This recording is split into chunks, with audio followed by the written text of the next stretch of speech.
The NDC, when it was in opposition, promised that it was going to recover all loot that was engaged in by members of the Kufuor government, which is now ex-government. And even before President Mahama was sworn in, he set up a committee called, or the committee that was supposed to deal with this so-called oral. Lots of people have had various views on the operations of this particular committee, a 5-member committee which has been moving out and about, dealing with a number of issues, stopping work on lands that it believes are the lands that belong to the state which should not be used and so on. It was a subject of debate and discussion during the appointment of 3 of President Mahama's nominees. Actually the one who is going to the Attorney General's department in the House of Parliament. So on Face to Face today, I'm sitting with one of the 5-member team of Oral to ask what exactly is this Oral and what is the end game. My name is Umaru, Sanda, Amadu, and you're welcome to Face on ChannelOne television.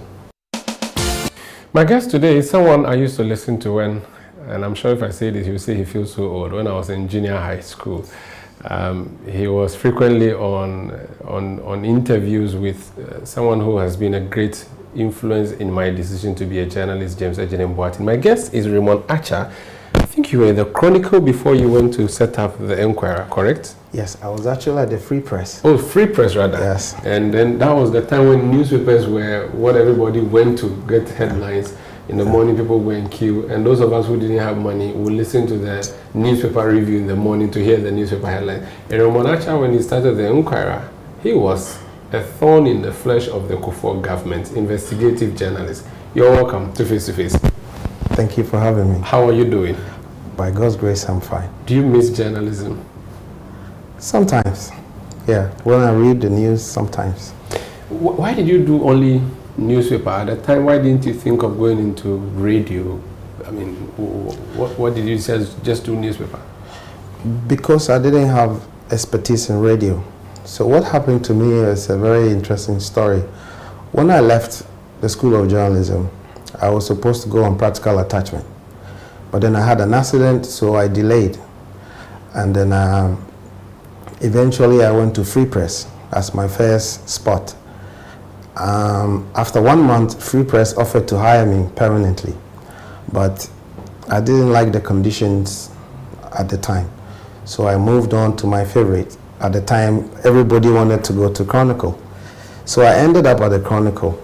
And before my attachment, I think Mr. Kufuor at the time said he wanted me to work there and that he didn't want me to go anywhere.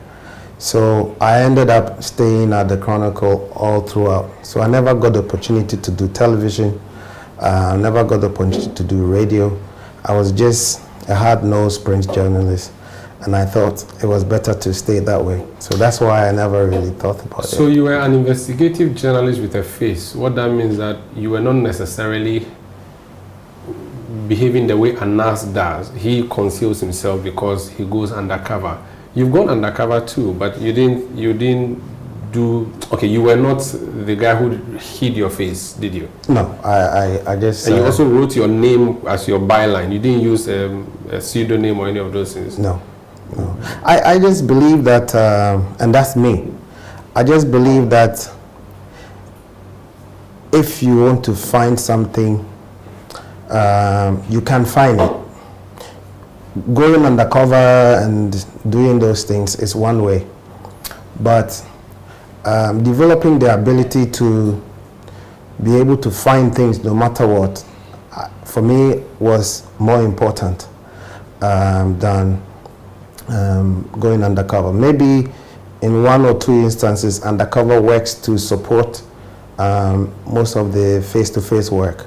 But I love the idea of speaking to you, hearing from you, and going out there to find things that you align, that whatever hypothesis I had was true.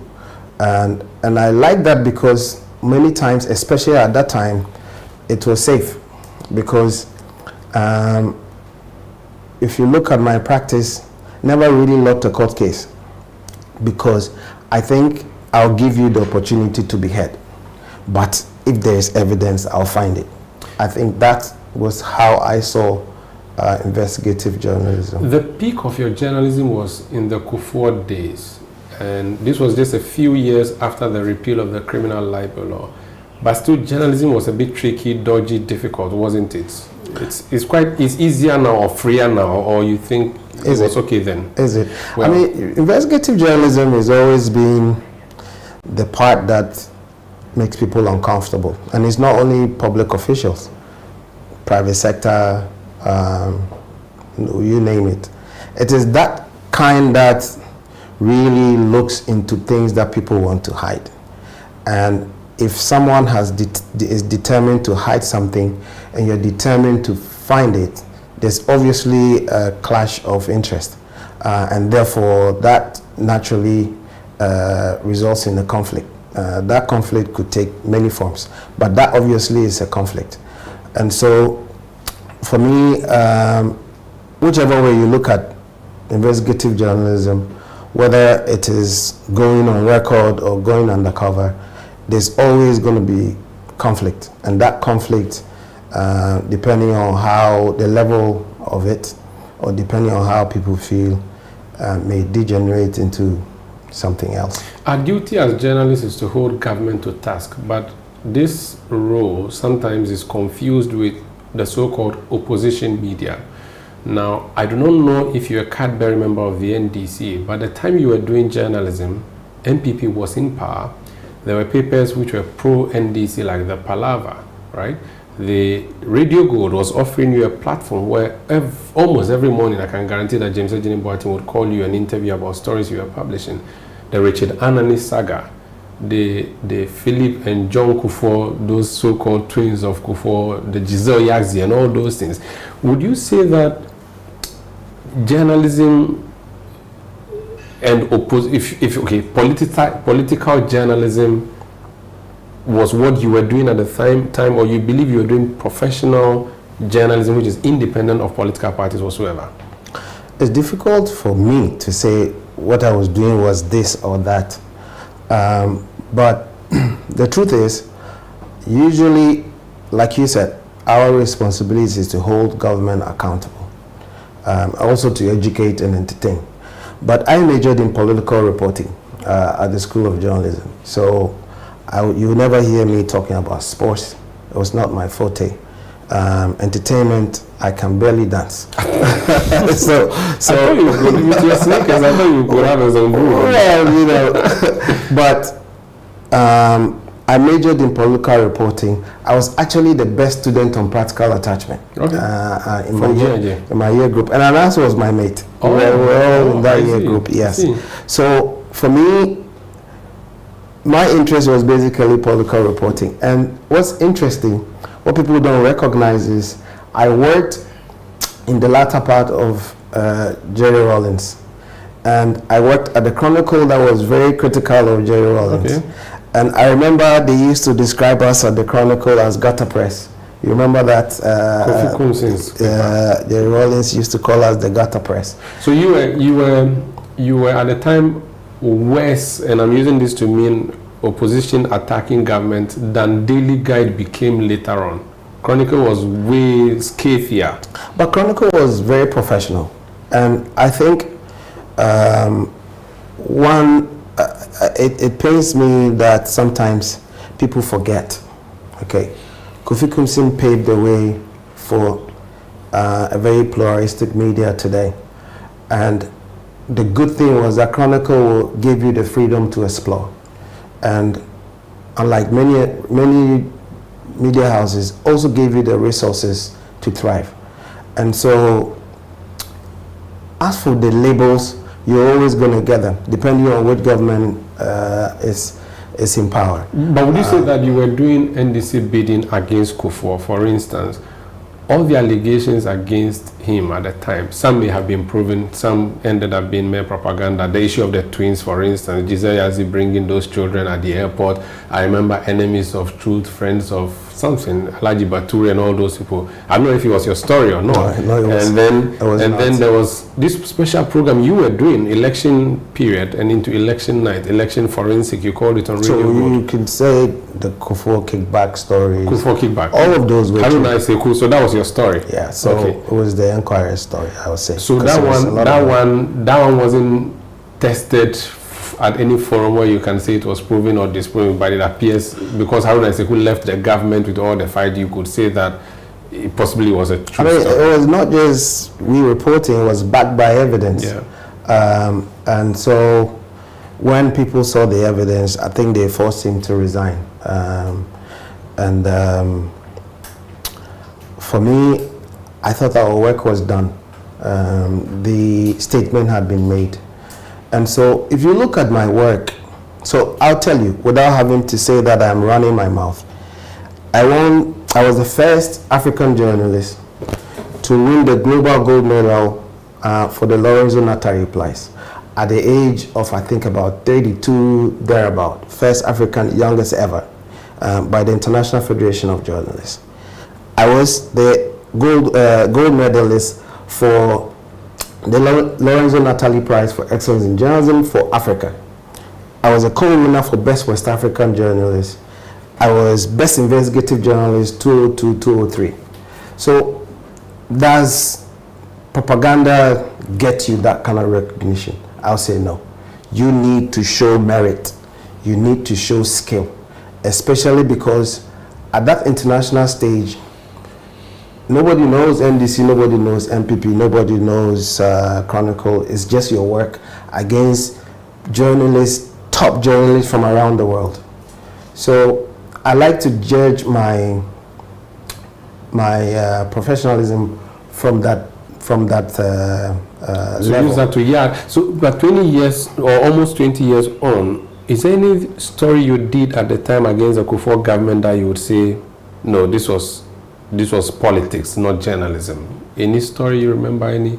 Do you regret any action you did when you held a pen to write those times? Nothing really comes to mind. And you know, if you ask me, I personally didn't have anything against Kufuor as a president or former president Kufuor. I just, you know, you see the pit bull and fresh meat. Like when they see me, the way they rush on it, it's just the way I think. When I have a big story, I enjoy, and maybe in the course of that, you may make mistakes, but I can always tell you, if a story was not worth it, I never wasted my time on it. Do you still run the Enquirer, or you've no, left it? I retired in 2010. You retired the newspaper as well? Yes. No, I left the newspaper for the staff. Okay. But I retired to move on to other things. Good. So when you retired in 2010, then stories came about that Raymond is now involved in government business, doing national security stuff. He's become a government printer, collecting big money. What did you do after you stopped journalism, and specifically in the NDC government? Nothing. I wasn't consulting for government. Yes, you know, I have a background in national security and in intelligence, but even that, I never consulted for the NDC government in Ghana. I did consult for other governments, Israel, Europe, a few other countries, which I've done for quite a long time. I never was pursuing government printing, government contracts. I'm sure I would have been the first to be crucified by now, but I never really did. I had a press, that is true. And I'll tell you the story about the press. So a printing press? A printing press. So it was basically into security printing and packaging.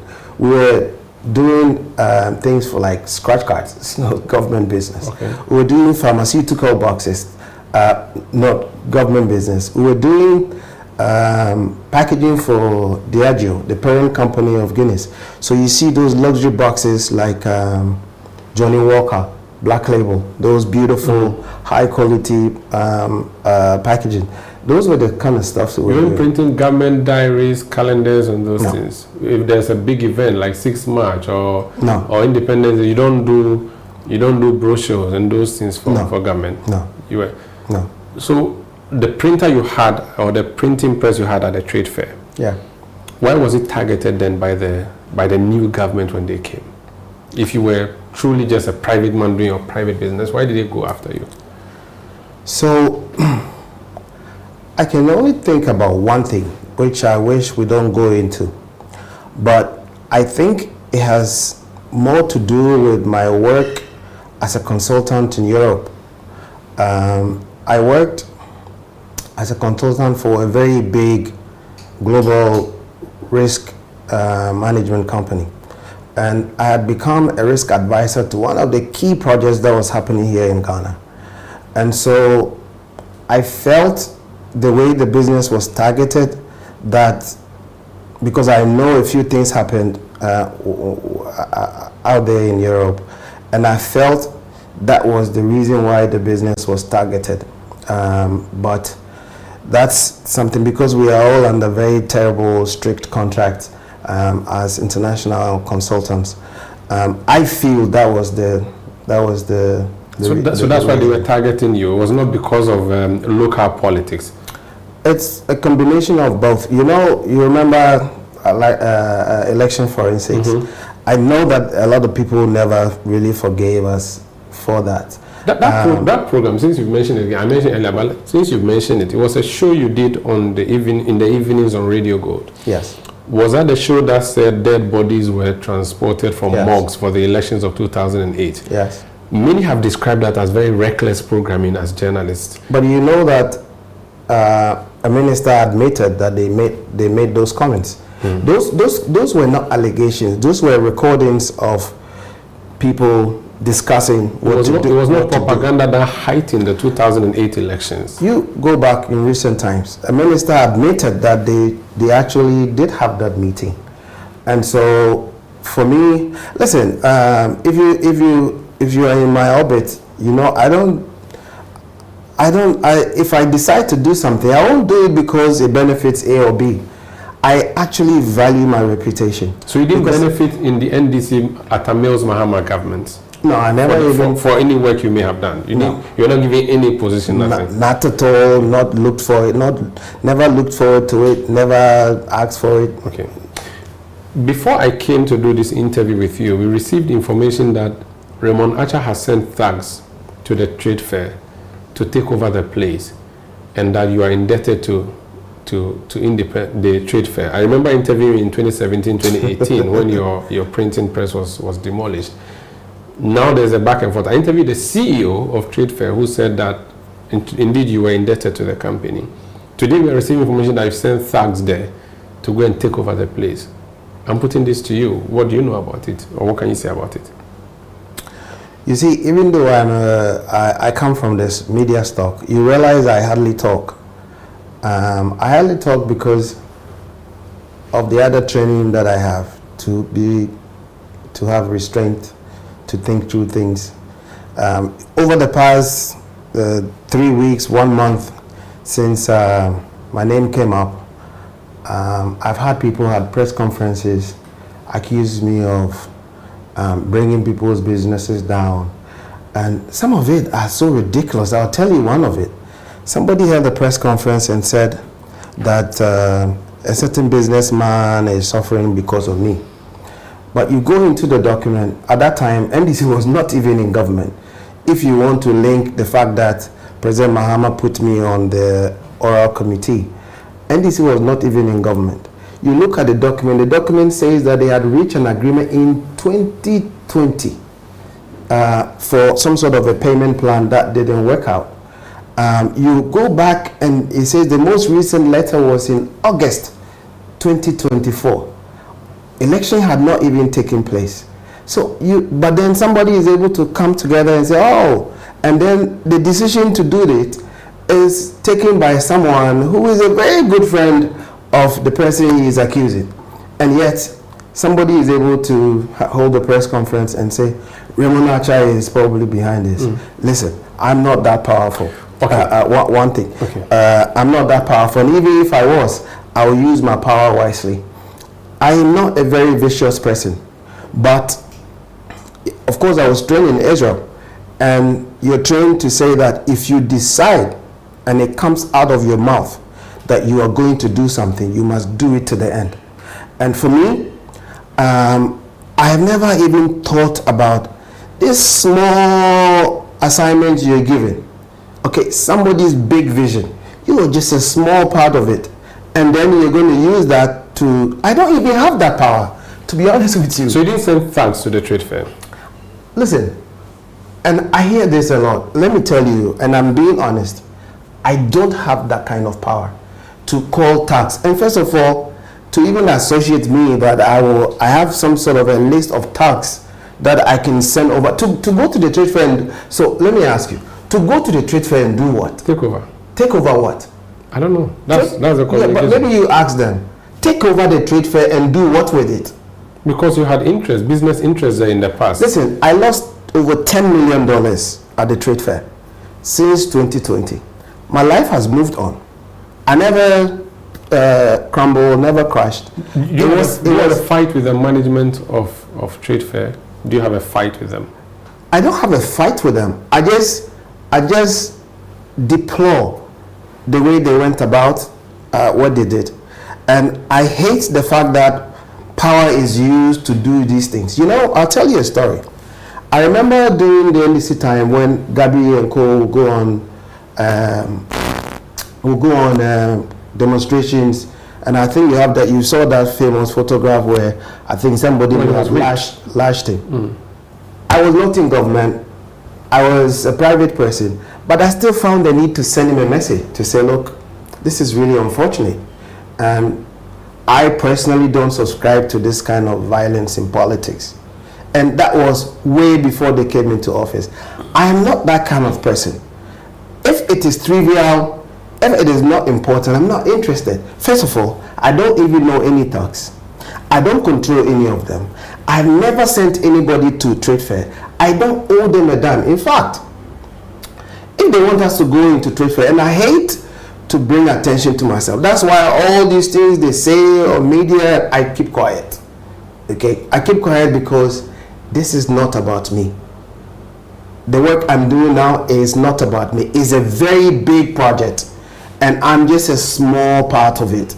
And I don't think a president that has been voted for nationwide will set up a committee because he wants Raymond because Raymond has one or two people that he's upset with. It's an absurdity of thought. Okay. But, you know, I just don't like these distractions.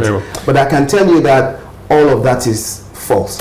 This is Face to Face on ChannelOne television. My guest is Raymond Acha. He was a journalist. He has decided to retire from journalism. He's a member of the oral team that was set up by President John Dramani Mahama.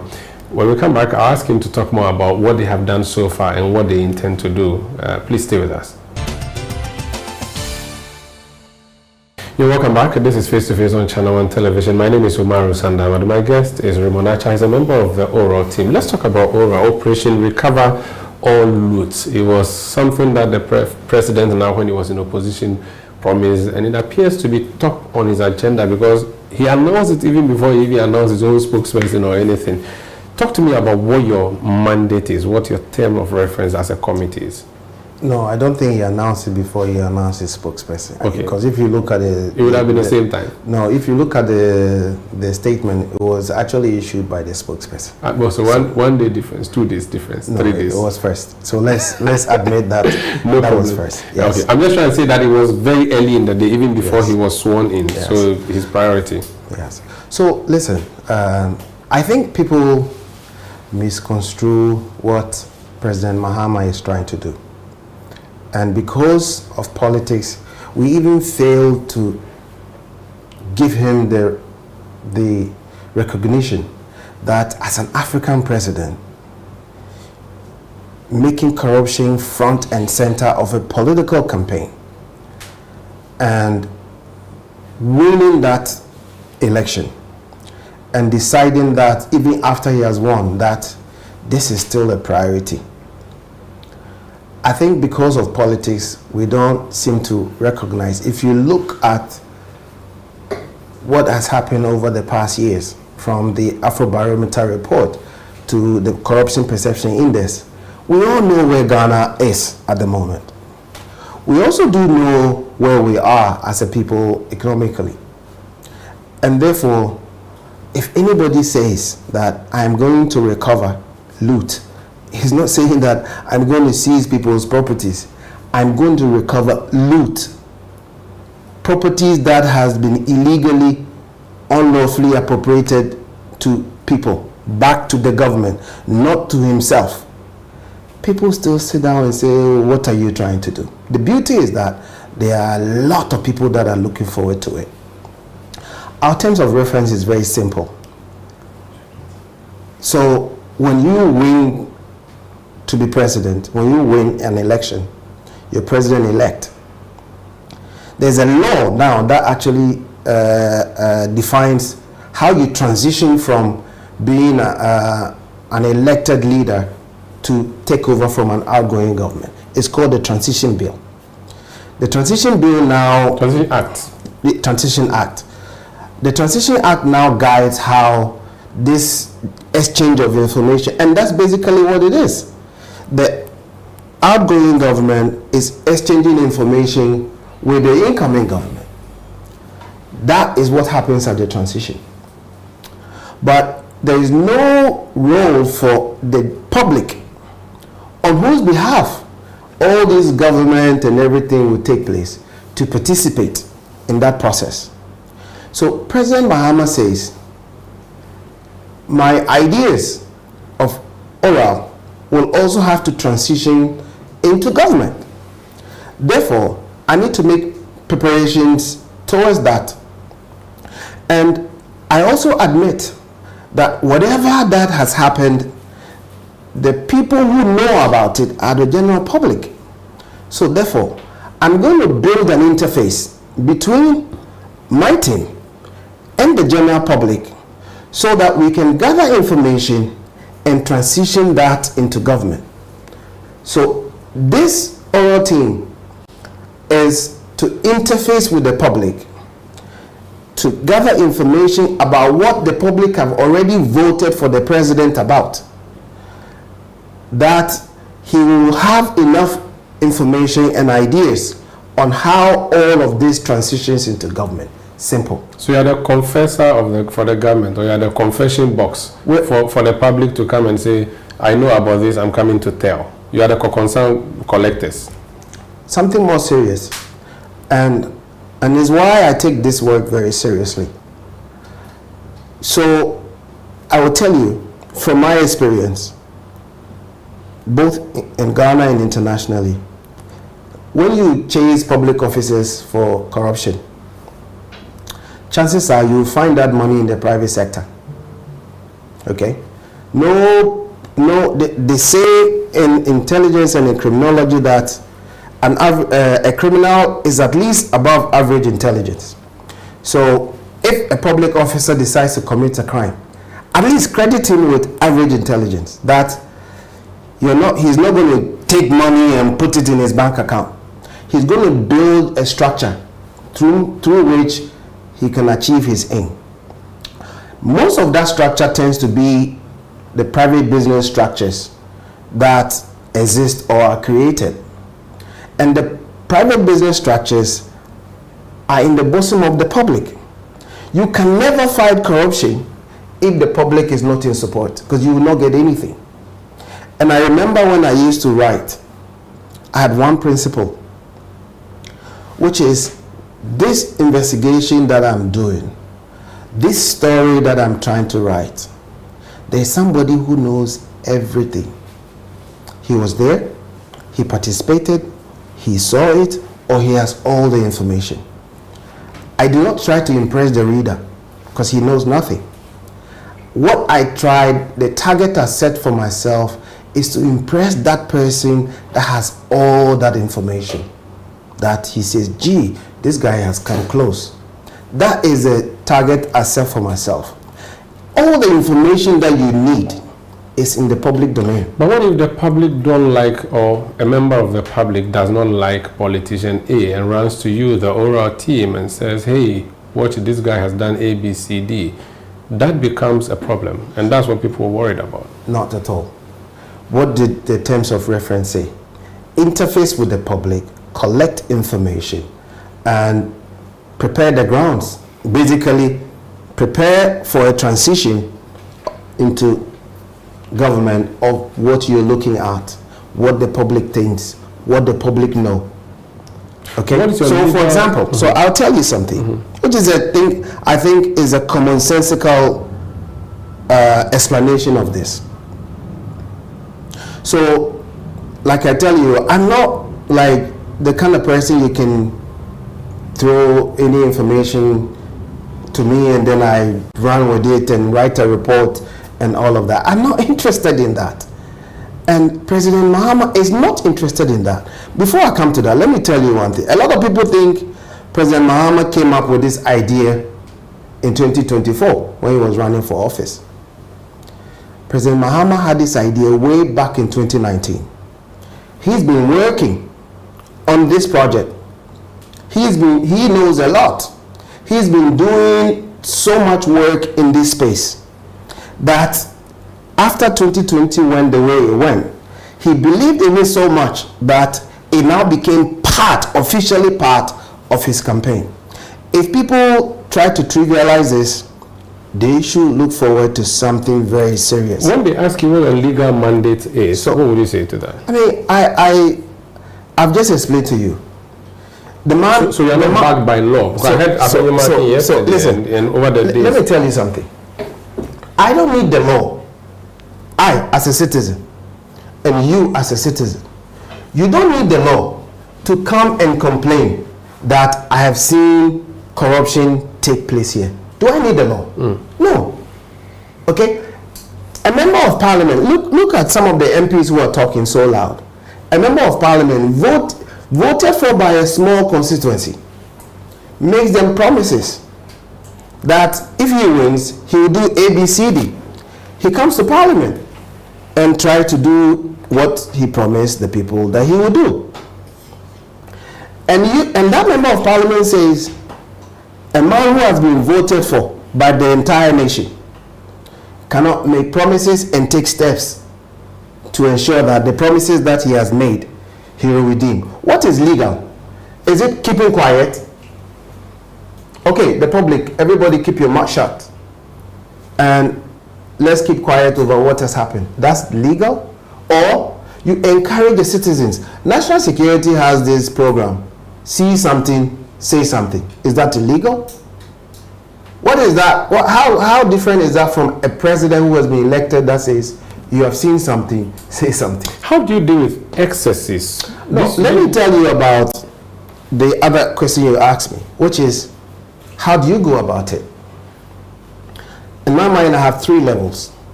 Somebody comes to you and says, and this is to think that the public is so stupid or they are so partisan that all that they are interested in is to make false claims against people. That mindset is to think that the public is not wise, they are not interested in serious things, or they are unserious people. When you send information to us, there's information that comes that is just a suggestion. If we did it like this, it would be good. Suggestion. Somebody will also tell you, well, I used to work here, I think this and this was happening, you can look into it. Somebody will take the pain to write and attach documents and say, this has happened. This is information to prove that this indeed happened. So you remember the past 2 days, we've gone on what they call a validation tour. The validation tour is to basically say that you can't make an allegation that some land here has been appropriated and you attach something and then we just write a report on it because you send that petition. No.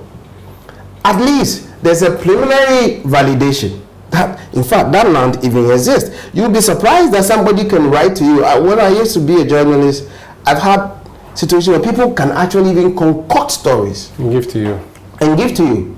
Okay? So the whole idea is, at least even the petition, you must validate it, and that go and at least see that this land is actually indeed there. Which is what we've been doing. So my question would be, does it mean that everything you have done so far has been tip-off from the public only? Or there are things that you knew as a group already and you were planning to investigate? So our job is very simple. This phase of oral is to interface with the public, and especially those who have information to give. Simple. And prepare for the eventual takeoff of oral. Whichever form or what it will take in government, our president will decide. Has President Mahama told you that oral, I want you to investigate ABC in addition to everything else you investigate? Or he just said... Whatever he has told us is what is in the letter. So he hasn't given you specific areas he wants you to focus on? So how would he give it to us? He hasn't told you, for instance... In fact, since we started meeting, we haven't met the president. Okay. We were given a mandate and we went straight to work. So my question is, have you depended only on tip-off from the public, or you have other things that even when NDC was in opposition you thought was wrong that you have come to validate or otherwise? You see, that's the question I thought people should be asking. Is oral all about, I mean the eventual oral rollout, is it all about what is happening now? Or is there something substantial? I've already told you, the president is not joking about this, okay? But as far as this committee is concerned, this is an interface with the public. And mind you, President Mahama may have different avenues of information that may not be part of what the public has given. There may be cases that are very serious that may not even come from the public. So those who are trying to look at this in this kind of lens, I urge them to look at this is a very serious. If you hear President Mahama consistently say that we know a few things have happened, we're going to look into it, we know that this and things are happening, we will look into it, at least credit him that he is not talking out of a vacuum. Okay. Let me ask you about personal vendetta as a committee, both as a group and also as a single individuals. Martin Kwebu is a lawyer. He has always had a fight with President Kufuor in the last days of his administration. When I say fight, he has difficulties with how he's governed. He accused him of corruption and all of that. Samuel Blakwa has always been advocating for one issue or another, unearthing one issue or another. He has issues with, for instance, the man who is the secretary to the National Cathedral Committee. He believes that the man has engaged in forgery and all of that. Raymond Archer has had a fight with the trade fair. Nathan Kofi Boachi, I'm not sure who he has had a fight with. Oh, they say Utumi. Utumi, good. Yeah. How do you deal with committee members wanting to exert vengeance on people they've had issues with in the past and say, now is our time, let's go for them? How safe are people who have had issues with you people in the past and the NDC in the past? I'll tell you, look at my track record. I don't dabble in stupidity. And I feel like... Oh, I forgot to add the former Auditor General, Domelevo. He was retired prematurely by the government, yes. I don't dabble in stupidity. I see the other members on the committee, all very focused. I get it. They first tried to say this story, it didn't work. Then they tried to pitch you against, it's not working. Then now they say, oh, even the whole thing is illegal. It is normal for something of this nature to have those kinds of talk. But listen, President Mahama has been about look at what has just happened in terms of the victory, and people think that he will select somebody or he will form an organization, bet his presidency on it because of the fact that Wuntumi said he will banish Kofi Boachi from Kumasi. That's why he set up Oral. That the public will send information because Wuntumi said Kofi Boachi should be banished from Kumasi. These are the deliberate attempts to belittle what is about to happen. I'm telling you, since 2019, serious things have been going on. And personally, I'm not interested in who has offended you. This is bigger than all of us. Listen, we're a small part of a very big project. And how does Oral exact vengeance on people? We are not investigating. We are only receiving tip-off from the public. how do you metamorphose that into exacting vengeance? But if we are not even the ones. We are just a conveyor belt of what the public says. So you're like a fact-finding mission? No, we are like an interface between an incoming government that wants to reach out to the public about the major project they are about to roll out. So why are you giving orders already? For instance, you went to the Northern Development Authority and you ordered that a wall that had been put up who be demolished. You, the oral team, when you went to that place, Kufuor did. Kufuor works for national security, you know that. So he was acting as national security, not as oral member when you went there as group of 5 and he said, pull the wall down. As I said to you, I don't even know whether anybody gave any directive. And I was with the team. It was in the record. When we left. We had that on the record. At the time we left NDA, the wall was there. But he gave the order that there was a pull down. I'm saying that national security, you can say that national security gave the directive for that to be broken. But he went there as oral, not national security. I'm saying that, do you know whether he made that decision as a member of oral or as a member of national security? I know that he made it as oral because it was a group of 5 of you who went there under the auspices. At the time the wall was broken down, no, who was there? The first time you went to NDA. We've been there twice. So what was the Each time when we went and left, the wall was there. Yeah. Okay. So I'm saying that the first time and first of all, let me tell you, oral does not have, apart from the 5, we don't have any staff anywhere like people say there is hooligans here, there are people here. Beyond that team, we don't have anybody that we can say, go and do this, go and do that, go and do that. So basically, I'm just telling you it's not true. No, but we had him on camera, on record, say that, pull this wall down. I'm saying he would have said that in this capacity. So you have to understand that he wears two hats. Yeah, but so he will not have said that in the capacity as a member of oral. Please, let's understand that. So if he said that, I don't know he said that.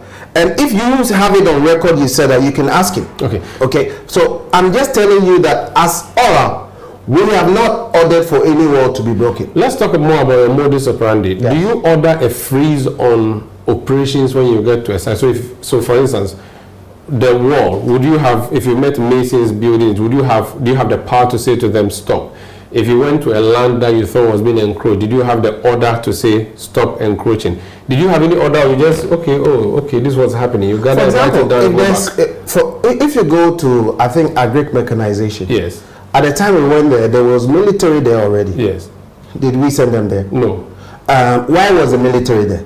The military was there because they felt the peace was threatened between members of the public and people who wanted to develop the place. So they say, you guys, this place, we are keeping the peace.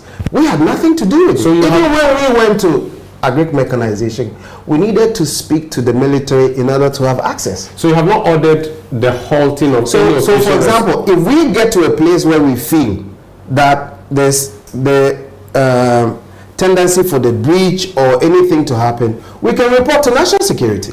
What they do after that is not oral. Okay.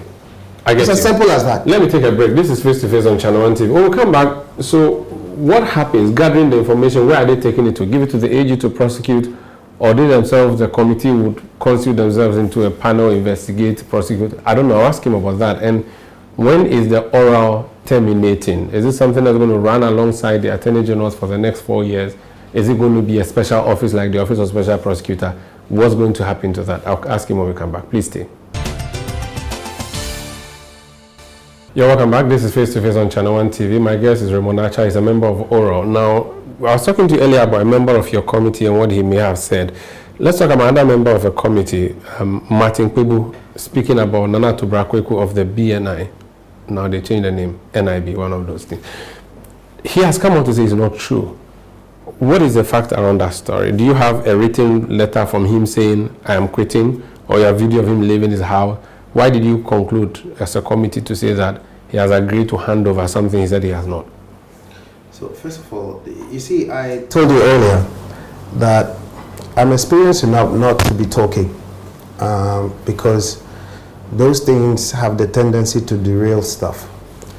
And I don't think Ora, as a committee, has issued any statement in that respect.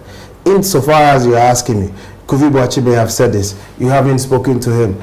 We don't even know. I personally don't know what he may have said or did not say. I've heard that people may have made some comments. I heard that Atubra may have made some comments. You see, I keep telling people back to our mandate. I am religiously sticking to the mandate. The mandate is interface with the public, collect information, pass it on to the person who appointed you. What will he do with it? It's not for me to tell the president, this is what we have done. This is how things look like. Go and do this, go and... That audacity, I don't have. But the credibility of your committee is at stake here, where at least now I've mentioned 2 members of your committee saying something, and as a collective, you are not owning it. That becomes a problem. So now we're wondering, so at what point do you know that I have always, you realize that I've always restrained myself from commenting on specific cases. Once again, I know why I don't like to talk about specific cases. But if you want to discuss the issue about Atubra versus Pebu or Atubra, I also know that Okuyeto came out and released the information. Yes. All of that is out there. Yes. So I don't want to go towards that tangent. I like to focus on my mandate. The mandate is that collect information, analyze it, prepare the grounds, give it to your president, let him take the decision. Will Atubra's case be part of it? Between you and I haven't seen Atubra's, nobody is talking about Atubra at Ora. Okay? So a member may have made a comment, Atubra may have responded, another document was splashed all over the place. But it does not represent the committee's work. No, it does not represent. So at what point can we say that, because this is from the committee? If you look at even the statement that was issued, the statement was not issued at oral. They may have said that certain people may have made certain statements. I suggest you speak to those people. But even that statement that you are referring to, they didn't say oral said. Okay, they said a member may have said something. Okay. At what point can we say that this is you speaking as a committee? When it comes out officially as a statement from the committee. Okay. This information you are gathering, are you going to give it to Dr. Dominic Ayine if he's approved as AG to prosecute? I think it's to the president. Dominic Ayine, as experienced as he is, being the legal mind of the president, is not the one who appointed Ora. So you give everything to the president? After that, we will report to the person who appointed us. Okay. Whatever he decides to do with that information, give it to Ayini, give it to somebody else, give it to another institution, create another institution. All of that is the president's prerogative. And we should allow the president to make his decisions. He knows where he's going. So when will we send him the file? What timelines are you working with? So when the president appointed us, he didn't tell us stop at this point or continue at this point. Like I said, we also understand this is part of his transition into government. The government is not even formed yet. We have literally 3 ministers who have not even been approved yet. This government is still in transition. So at least let the reports be finished. Let's give it to him. Let the government be established. As we talk, will you give it to Ayini? We don't even know whether Ayini will be passed. Ayini, yes. Ayini. We don't know whether Parliament will pass him as. So then it means that you don't even have a heading as a pilot. You're just flying. You don't know when you're going to stop because you haven't been told that stop. No, I'm saying that this is a transition. Yes, I know. The government has transition has ended. No. You see, that's what I'm saying. We have a new government. There is the transition between outgoing and incoming. Yes. Then there's a transition from opposition interfacing with the public into government. And when is government has not been formed. We don't even have one minister that has been. Raymond, when is your mandate going to end, if it will end at all? When the president says, send whatever you have done to Mr. A or Mr. B, mandate is finished. So for now, you just be working. Are you being paid salaries for this work, or are you being pro bono? 100% pro bono. Free. Working for Ghana because of why? Because we are Ghanaians. People don't take allowance at all. Are you members of the NDC? I mean, if you look at Pigbu, he's not. Yes. He said that publicly. Okay. If you look at level, he's not. Okay. I have not been a member, like a card-bearing member of the NDC. So listen, credit us with some good work, and I can tell you something really serious will come out of Aura as a project, and I am very grateful to the public for their continued support and participation, because I believe without them this will not work. So if you're not being paid, who is oiling your wheel? How do you have a secretariat? Yes. Who is paying the? We. So you're using your own money? Yes. You buy fuel, drive around yourself? Yes. You don't the paper printing, those things, all of that. Listen, all of that you do for free. Look at the members on the committee. I just want to be sure that there's no government budget for you. Absolutely not. I don't want us to come back when we are told that Operation Root, recover all loot has also gone to loot. I don't want that headline in the future. Remember that there was no government when OR was set up. Yes. Okay? So it was set up outside the government. They can pay you later on. How? I think it's been said from day one. Oral is a pro bono work. Very well. All the members on the committee at least earns a decent living. Very well. So, is Raymond actually going to take up a position in this government?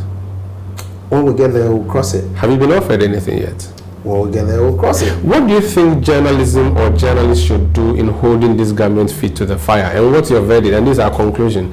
What's your verdict on how journalism or journalists have behaved in the past 8 years in the Kufuor government? And what do you think journalists should do now? Or would you advise journalists, younger ones like us who are learning from you people in the past?